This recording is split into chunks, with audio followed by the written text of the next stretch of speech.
Thank you all. This is a wonderful honor.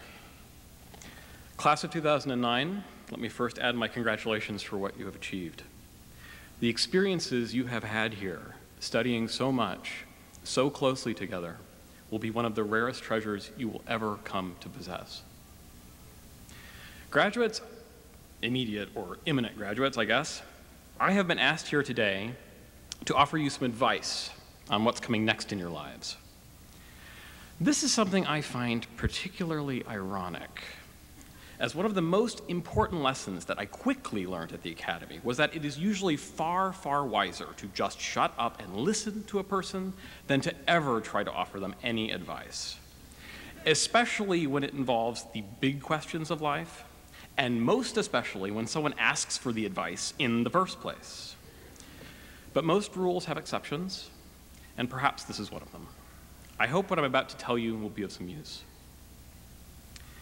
In composing these remarks, I thought back over the 17 years of my life since I graduated from here and asked myself what I wished had been better impressed upon me before I spun off into the unknown. This is actually a familiar exercise. Last July, my daughter Stella, as you see in the program, was born, my first child. The months of my wife's pregnancy were filled with people offering us some of the most useless and silly advice you could possibly imagine.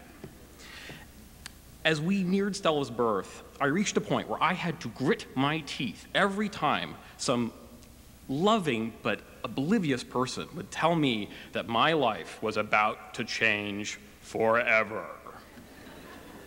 But knowing that some of my friends would soon be embarking on parenthood and would also be asking useful advice from trusted sources, I resolved to figure out what I really wished I'd known before Stella was born.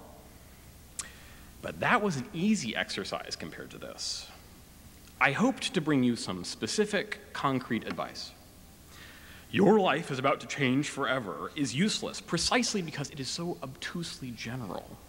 Whereas advice along the lines of, say, avoid eating sushi in landlocked third world countries has some definite utility. You can quibble over what sushi is or the line between devolving and emerging nation states, but the point stands.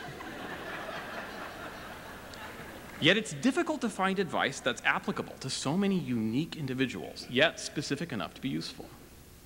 Nevertheless, I bring you 3 pieces of advice that I will pose to you as concrete, difficult, yet achievable goals for the next 18 years of your lives. My first piece of advice is to start working and saving money as soon as you possibly can. I know a great many of you are heading off to college come fall, so I would urge you to strongly consider enrolling in the federal work-study program if you're eligible, or otherwise seeking part-time employment throughout your time in college. As a concrete goal, I would recommend saving 6 to 18 months worth of living expenses in some variety of interest saving account like a money market or a savings account. By some very rough approximations, that's around $10,000 at a minimum, and at least twice that if you want to live someplace expensive like Manhattan or San Francisco. Now, if you were to work a minimum wage job for about 20 hours a week for 3/4 of the year, summers off, saving $10,000 would require you to save about 1/4 of your post-tax income for 8 years. Not easy to do, especially now, but not impossible by any means. Why am I advising you to do this? You might be asking yourselves. Well, I could spout a few truisms regarding the work ethic forged by your years at the Academy or about the value of being fiscally conservative. But let me be perfectly frank with you, graduates. Working sucks. Look, I have worked at a lot of different jobs. I've temped, taught, telemarketed, teleconferenced, telecommuted, and been televised. I've filed, flown, fudged, finagled, fried, coded, coped, copied, capped, cabled, castigated, calculated, comprehended, correlated, collated. I have publications, patents, promotions, plaques, and a plethora of payroll stubs in my name. I have wrought data on scales that would make mere mortals tremble. And I have smelled things that would make a pig blush. I have quite literally been the proverbial boy in the mailroom. And I have also had the distinct pleasure of telling CEOs and billionaires that they were dead wrong. I've worked some jobs for years on end and others for less than an hour, made millions here and lost money there, gotten recommendations from some jobs and been shown the door from others, and across all the jobs I've worked or had the privilege to check out, I have never found a job that didn't significantly suck in one way or another.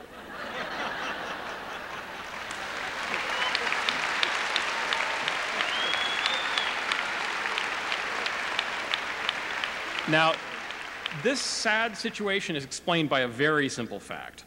Jobs exist because those who have money would rather pay other people to do some kinds of work than do it themselves.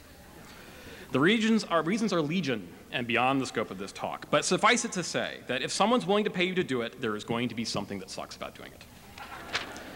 Do you find that hard to believe?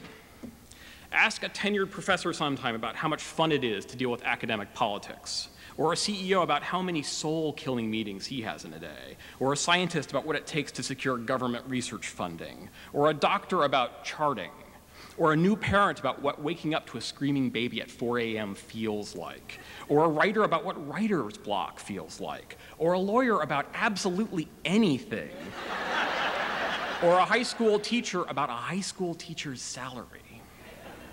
Every job has a big downside. If anything, getting into the rat race early will teach you quickly about your tolerances. Schools, especially unique places like the academy, give you great insight into your aptitudes, the domains in which you excel. Unfortunately, that's only a necessary condition for success in the working world, not sufficient in and of itself. Another more subtle prerequisite lies in your unique set of tolerances for the aforementioned sucky part of any job. And the sooner you test your mettle, the sooner you'll know what you can endure. Some of us thrive in bureaucracy, or derive strange pleasure from interactions with less than pleasant people, or excel at just taking orders. Others don't mind the silly, the repetitive, the arbitrary, or the just plain dumb. The sooner you know what you can tolerate, the better. Now, I know this is not welcome news, graduates, but it's not so bad. In fact, there is something that sucks even more than any job, and that is debt. Debt is nefarious. The surest way that you can guarantee a life without choice, without hope, and without happiness is to get yourself in a really big stinking mess of debt. When you owe, life boils down to sweating bullets trying to figure out how to trim the red ink or facing the wall. And if you're not saving money, you're on the verge of going deeper into debt or being on the verge of doing so when the next big crisis hits. Conveniently, we have provided for you new graduates some handy-dandy ways to get yourself into as much debt as you could possibly hope to carry. Many of you are likely staring down the barrels of some non-trivial student loans, for example. Now, if we were to put that in terms of Dante's Inferno, lenders who profit from student loans would probably reside on one of the upper levels, the fourth level, say, where they'd be guarded by Plutus as they push or drag huge rocks with all the other misers and squanderers. In comparison, the swine that will soon be offering you a variety of specially designed student credit cards could only reside on the 8th circle of Dante's hell, specifically in the 7th ditch with all the other thieves, where they would appropriately be pursued by lizards for all of eternity. Credit cards rank with credit default swaps and accounts at the company store as one of history's more malign financial instruments. And now that network debit cards are pervasive, the utility of credit cards is marginal at best. But oh, they are seductive. Thousands of fake dollars available to you for whatever floats your boat at any particular moment. Listen carefully, graduates, smart punks, one and all. Of all my high school and college friends who were not born into wealth, the overwhelming majority of us, myself included, have